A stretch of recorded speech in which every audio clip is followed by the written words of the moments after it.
Mathilde Côte-Noire, Jérémy Hébert et leur fille Léonie ont fait leur valise pour Sherbrooke il y a près d'1 an. Comme bien d'autres, la petite famille a décidé de quitter Montréal. Bye-bye les bouchons de circulation, bonjour l'achat d'une maison. Trouver des propriétés là-bas, c'était hors de notre budget. Puis justement, Sherbrooke, c'était plus adapté. Moi, je voulais toujours avoir mon gazon, mes affaires. J'ai un garage, une grange, un stationnement. Il n'y a personne qui va voler dans mon char. S'il ne veut pas revenir en arrière, sa conjointe, elle, aurait préféré rester dans la métropole. Moi, c'est sûr que je m'ennuie de toute la vie de quartier, la vie dans les parcs, la vie dans les ruelles. De 2025 à 2030, on prévoit que l'île de Montréal perdra 200 000 résidents, 9 % de sa population. Selon les projections de l'Institut de la statistique du Québec, l'exode vers les banlieues et les autres régions de la province ne sera plus compensé par les nouveaux arrivants, résultat des resserrements en immigration. L'immigration et les naissances faisaient en sorte que Montréal se remplissait et ensuite les gens quittaient vers les banlieues. Donc, c'est comme si Montréal débordait vers ces banlieues, mais Montréal ne se vidait pas. Mais le flux d'immigration internationale, lui, a changé de manière radicale. À court terme, cette baisse de population pourrait soulager le marché immobilier.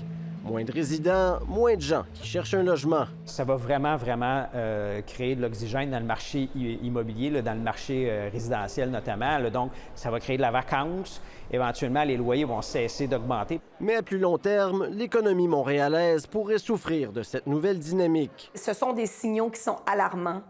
La Chambre de commerce du Montréal métropolitain craint une aggravation de la pénurie de main-d'œuvre. Il y a 30 des postes vacants au Québec présentement qui sont à Montréal. Nombreuses entreprises, nombreuses organisations qui ne sont pas capables de combler les postes, qui les amèneraient à créer de la croissance économique, donc contribuer au PIB, donc contribuer aux recettes fiscales du gouvernement du Québec, de la ville. Bien, on aura probablement des projets d'entreprise, des projets économiques qui vont tomber à l'eau, puis éventuellement, ça peut entraîner l'économie dans un déclin.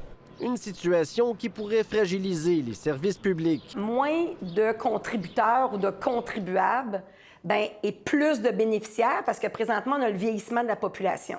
Alors, toujours plus de demandes au niveau de nos services. Il faudra inévitablement améliorer notre productivité si on veut être capable d'avoir le même niveau de vie avec moins de gens qui travaillent. C'est-à-dire moins de gens qui produisent, mais on veut avoir la même consommation.